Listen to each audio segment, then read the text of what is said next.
Halata ba? Halata bang nakangiti at punong-puno ng pag-ibig?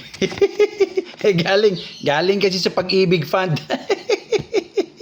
Kaya punong-puno tayo ng pag-ibig. Okay ha? At marami na kagad mga feedback tsaka tanong yung sa natin dito sa last vlog. Okay? Abay nakakatuwa. Merong tanong na hindi ako mapalampas pero bago yung tanong na yun, papasalamat muna tayo sa mga alam nating matagal nang sumusuporta. Ex-Farmers Flock, ayun naman, at ang wife niya si Riza. Si Joey Atienza, nung nakaraan nag-send yun 300, 100 stars. Naman. Papasalamat lang tayo, no? At marami pa. Isa-isahin natin yan, lalo na sa nagsishare, babawi tayo. Okay? So ito yung sabi ni Alvin Cabual. Maraming salamat po, sir. At talagang ang dami kong natutunan sa inyo bilang baguhan pa sa larangan ng pag-ibon. Ako po ay fan ng Alps 1, especially Peach Face. Sa kasalukuyan po, mayroon po akong yung parang colony yung kanya. Ay, ito. Diba, nakakatuwa naman. Ayan, oh. O, nakaka-relax, di ba? Ayan ang sinasabi natin, chill-chill lang. Walang kumbaga, walang hindi pagkakaunawaan. Alvin Cabual. Si Maynard de Jesus Perfinian, ano sabi niya? Blessed day, Prof. Sayang hindi ako nakasama sa bird show. Mamit ko sana kayo. Di bale, na-interview nyo naman yung founder namin si Herbert Bagsit. Oo naman. Shout out po, idol. Sabi ni Chester Lawrence Pulumbarit. Rene Almario naman. Si Berry, nagpapa-shout out din. Rene Almario, ha. Si Sam YNDC. Sam YNDC. Ito. Follow ito, oh. Pero may pagka-turquoise. Ano ba ito? Pale follow turquoise. Tama ba ang ating ang ating intindi? Oh, kasi medyo pulang-pula mata. Ang ganda, oh. Oh. Kay Sam YNDC yan. Sabi ni Nico Sevilla Jr., white face fallow, white face albino. Yan yung inabutan kong sikat na ibon circa 2008. Ayun naman. Sarap balik-balikan yung mga circa na yan. Actually, may sinabi rin dito si Winred Pagtalunan. Kinasabi niya yung 90s. Naku po, pagka nabalikan mo, ang ganda. Golden years. Pero ang bilis ng panahon. Yun naman. Eto, sabi naman ni... hindi, meron dito si Jacinto L. Taala. Okay? The third. Blue Marble Opa. Ito pala yun. Diba? Marbled. Blue. Opa. Ayun. Ganda, diba? Sabi ni Ricky Cruz. Sana magkaroon din po ng modules para sa Parakeet and Budgets Genetics. Thanks. Ayun. Talagang darating tayo dyan, ha? Huwag kang mag-alala. Hindi natin pakakawalan yan, ha? Modern Budgerigar, tsaka yung mga parakeets, yung sinatawag na parang wild type Budgerigar yung sukat. Lilinawin lang natin yan. Jeff from Guerra del Rosario, June, ayun, oh. Follow din to na parang ano ba to? May violet factor, halatang halata, oh. Yung pagka-follow niya, ha? Kaya ano to, kay June. Sabi naman ni Tom B. Sevain, yan sir, gusto ko, rosé ang cinnamon opaline peach face. Ayun. At pupunta na tayo sa tanong na hindi ko mapalampas. Glenn Sen, boss, may tanong po ako regarding sa rosé. Bakit po ang hirap palabasin ng white bulls na rosé?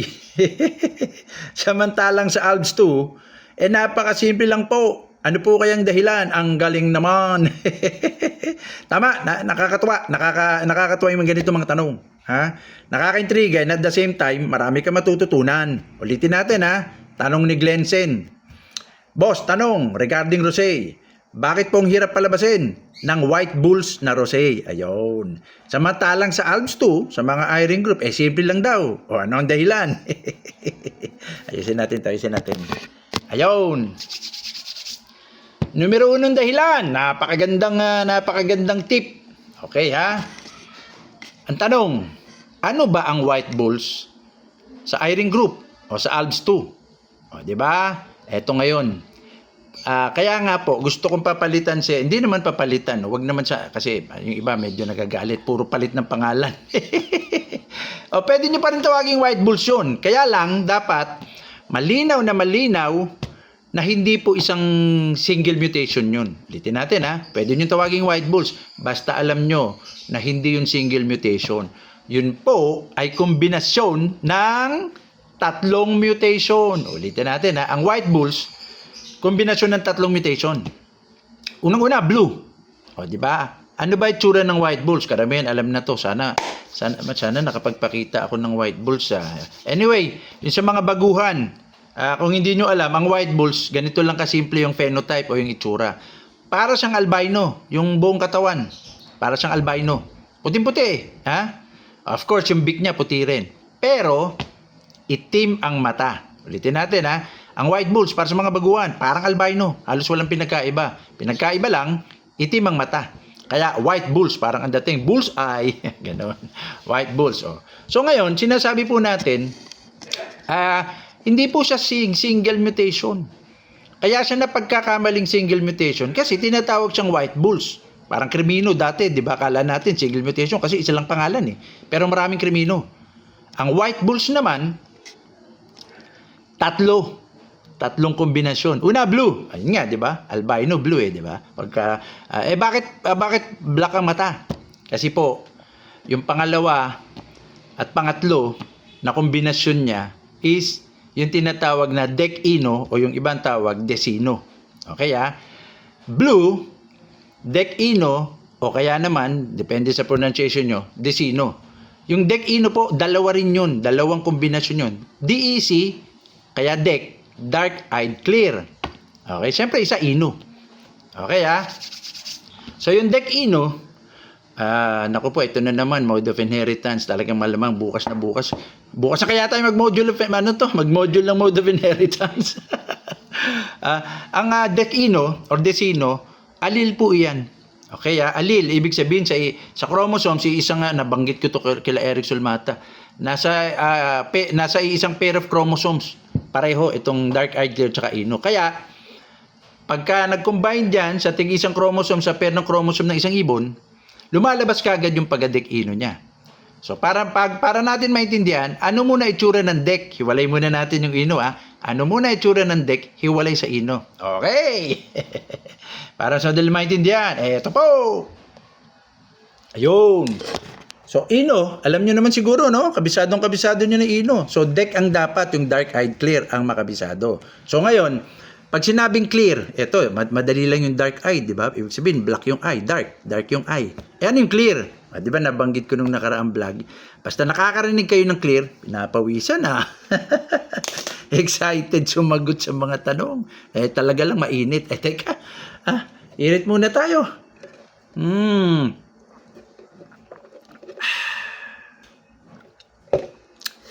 So ngayon, dark-eyed clear. Madali lang yung dark-eyed, di ba? Black eye.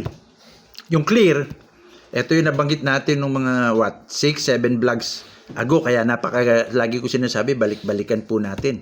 Talagang marami kayo matututunan. Makakasabay kayo sa mga future vlogs. Pag sinabing clear, ang ibig sabihin po noon, mapabeterano, mapabaguhan, is clear of melanin. Di ba? Clear ng ibig sabihin, walang melanin. Clear of melanin. Di ba? Kaya dark-eyed clear. So pag clear ang melanin, ano nangyayari sa feather? Eto, tingnan nyo na. Dark-eyed clear. Ayun naman. Ayun. Dark-eyed clear. Di ba nanilaw? Di ba? Pero yung mata, hindi masyadong halata. Pero itim. Itim yung mata. Dark-eyed clear. Mabanggitin ko mamaya, may ibabalik tayo doon.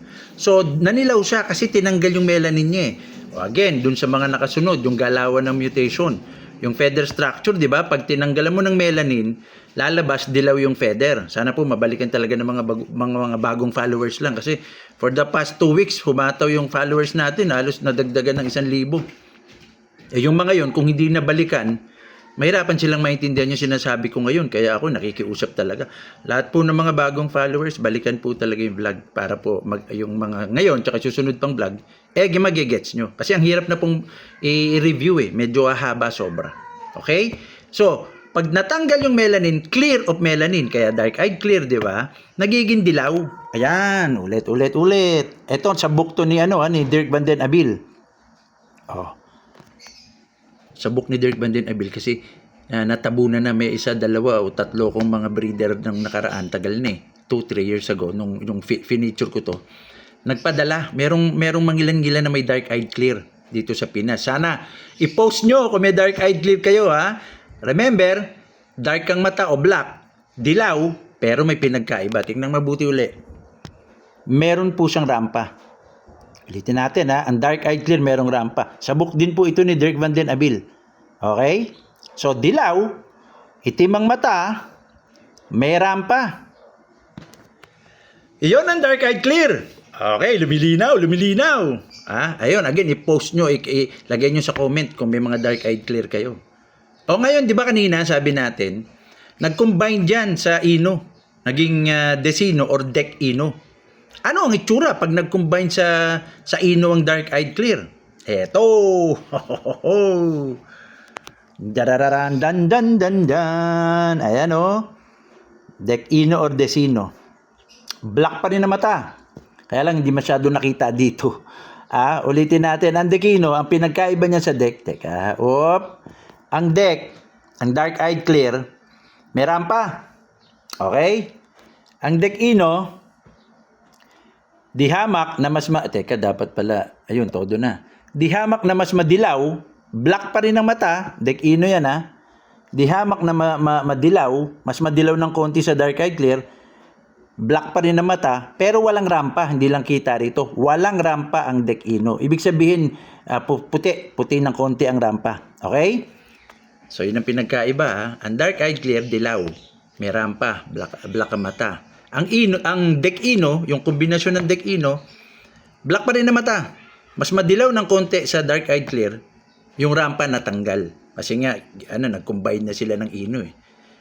Pero red, hindi red ang mata, dark eyed clear pa rin. Kaya Dec Ino. So eto na. Sabi ni Glenson, White Bulls, di ba? Again, ulitin natin, ang White Bulls blue, kombinasyon ng blue at ng Dec Ino or Decino. So tatlo, no? Blue, dark eyed clear tsaka Ino. Malinaw So si blue, di ba tinatanggal niya lahat ng cetizen? Malinaw Alam natin yan. Halos 100% ng cetizen, tatanggalin niya. Ano mangyayari? O di magiging puti yung beak. Wala nang red eh. Red beak is a red cetizen. So magiging puti yun. So wala na. Tapos tatanggalin niya rin lahat ng cetizen. Ano ba nga mga cetizen? Yellow, red, orange, pink. O di tinanggal niya, tatanggalin ngayon ng blue tong yellow, tatanggalin niya rin lahat ng red. Okay? Si Dec Ino, ang papel niya, matatanggal niya ngayon karamihan ng melanin. Karamihan, hindi lahat. Karamihan. Ang papel ng kombinasyon ng Dec Ino, ulitin natin tatanggalin naman niyang melanin. Di ba ang Ino, ganun ang ginagawa. Kaya yung kombinasyon ng Dec Ino, tinatanggal niya rin karamihan, pero hindi lahat. Kasi nga, hindi niya natanggal yung red, yung melanin ng mata. Okay? Hindi niya natanggal yung melanin ng mata. At yung paa niya hindi ganun ka pink, may pagka grayish pa. Sana malinaw. Ayan. May pagka grayish pa na konti. So hindi niya natatanggal lahat kasi kombinasyon lang siya ng Dec tsaka Ino eh. So ano nangyari? Di ba pag Ino tsaka blue kombinasyon, white feather, parang albino. Dec Ino tsaka blue, ganun din nag white feather. Pero na-retain yung black eye. Kasi nga hindi natanggal lahat because of Dec, kasi hindi tinatanggal lahat ng Dec yung melanin eh. 'Di ba? May rampa pa nga siya, yung dark eyed clear. Nag-combine yung Dec Ino. So hindi niya rin ngayon talaga natanggal yung pagka black ng eye. Pero natanggal ng konti ng Ino yung rampa, kaya halos walang rampa o medyo namuti ang rampa ng Dec Ino. Natanggal kasi ng Ino 'yun. So, medyo komplikado pero sundan niyo lang, balik-balikan niyo 'to. Kuha nyo kagad, lalo na kung nabalikan nyo yung galawan ng mutation ng mga nakaraang vlog. Kaya may white bulls ka. Kasi pumuti, pero na-retain ang black eye. Kasi dark-eyed clear, di ba? Black pa rin yung mata. Yun yung papel ng dark-eyed clear na nag-combine sa Dec Ino sa white bulls. Hindi niya napapula yung mata. Okay? Kaya may white bulls ka. Ngayon, teka lang. Mainit ang panahon. Teka lang. Yun naman.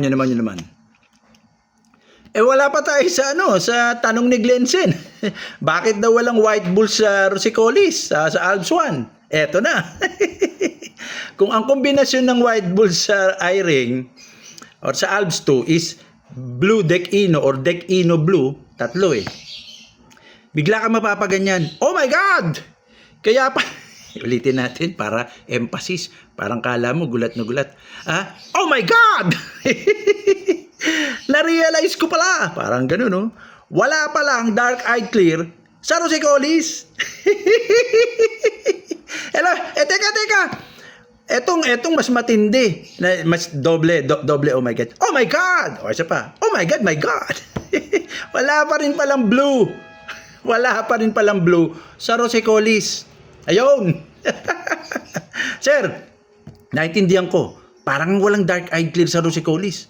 O, eto na, bantayan nyo. Ito yung dark-eyed clear, ha? O, ayan.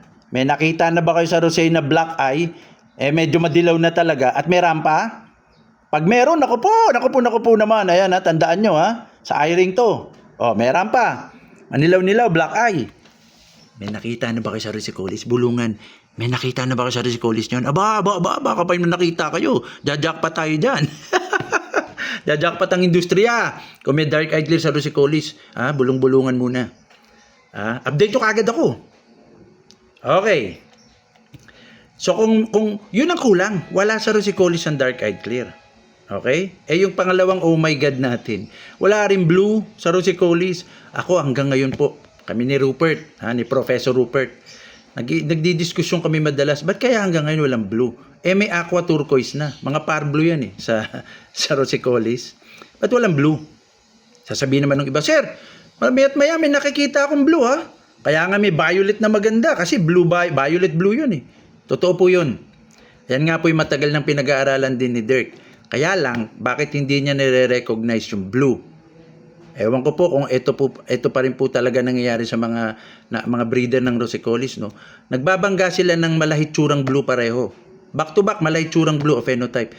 It does not breed true. Yun ang lagi sinasabi ni Dirk. Ibig sabihin, dapat puro blue na lalabas eh. Apparently, naglalabasan pa rin yung mga turquoise na phenotype. Dapat blue na yun. Susulput-sulput yung turquoise. Kaya naguguluhan si Dirk. Kasi dapat kung back-to-back blue, alam nyo naman, di ba? Dapat blue lahat ng lalabas. So, hindi niya pa rin nire-recognize. Another tip, kung meron kayong back-to-back blue, mga kaibon, ang ganda-ganda na ng mga tip natin. Samantalain nyo na! Pag meron kayong back-to-back blue at puro blue ang nilalabas, nakakailang clutch na kayo. Gaganyan ako. Kasi most likely, baka lumabas na talaga yung blue. Yung blue mutation sa Rosecolis. Jackpot na naman! Sana may ganun. Ako pangarap ko at panalangin ko sa industriya. Kung meron po kayong back-to-back blue sa Rosecolis at naglalabas ng puro blue na talaga, wala na lumalabas na turquoise, abay, timbrihan nyo kaagad kami. Gawa natin ng record keeping. Padadala natin kay Dirk yan. Kung ilang clutch na yan at kung madiduplicate ng ibang breeder. Okay So, kaya walang white bulls. Pag hindi kaagad nasabayan tong pagpapaliwanag ko, balikan nyo lang 2, 3, 4 na beses, magigets nyo lalo na yung nakasubaybay ng mga unang vlog pa. Kaya wala pa ring white bulls sa Rosecolis kasi wala pang dark-eyed clear sa Rosecolis. Di maghanap kayo. Ano nga pala ulit yung dark-eyed clear? Ayan baka may nakita na kayo ganyan sa Rosecolis, manilaw-nilaw halos. May rampa, tapos itim ang mata. Di ba? Baka may dark-eyed clear na. Wala pa rin hanggang ngayon Wala rin blue. Ano paliwanag ko? Kaya walang lalabas na white bulls. Talagang sasabihin ni Glenn, napakahirap magpalabas ng white bulls kasi wala pang dark-eyed clear. Wala pa rin, kumbaga, blue na masasabi talaga. Okay, so yun po ang sagot, Glenn. Medyo komplikado, di ba? Pero balik-balikan lang. Gaganong kayo, kaya pala, yun lang pala yun. At ang tip, baka meron na kayong dark-eyed clear sa Rosecolis, di nyo pa alam. O baka may blue na pala kayo. O, di ba? O, yun lang po mga kaibigan. Hindi ko mapalampas kahit napakainit Okay. Salamat sa mga ganitong tanong. Salamat sa oras nyo. At magpapaalam tayong ang kaalaman ay dapat isa puso at isa utak. Salamat po! Hasta la vista!